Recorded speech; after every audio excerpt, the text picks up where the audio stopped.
Den blå nat er så stille. Jeg ligger søvnløs. Stilheden videre sig og klinger.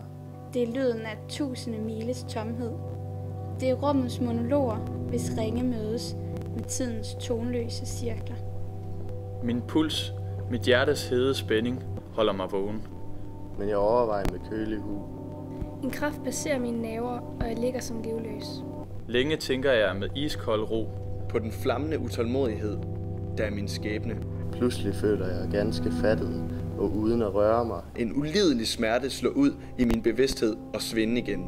I morgen skal jeg stå op, Ladet med eder og livslyst. som alle morgener før.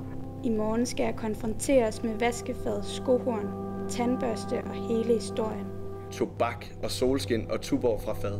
Og jeg tilstår. Enten er dette topnoteringen af menneskelig lykke, ægte efterlignet. Eller det er en dum og sørgelig fiktion. Det nytter jo ikke at nægte det. Jeg nærer en sønderdelende proces i mit hoved.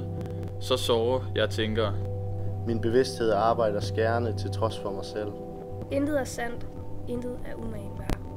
Aldrig har der været følt smerteligere hovmod, end det, jeg alene føler ved besiddelsen af mit sinds knivsystemer.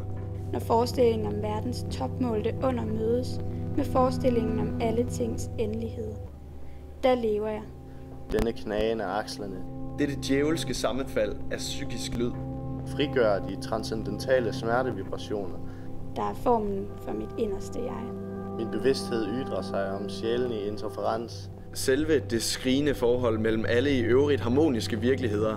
af mit indres gennemtrængende toneart. To diametralt modsatte livsbevidstheder mødes og skærpes i mit hjerte. Den blå nat er så stille. Jeg ligger søvnløs. Stilheden videre sig og klinger, viner og skingrer. Det er lyden af tusinde miles tomhed imellem de kværnende stenkloder. Det er rummets monologer, hvis ringe mødes med tidens tonløse cirkler.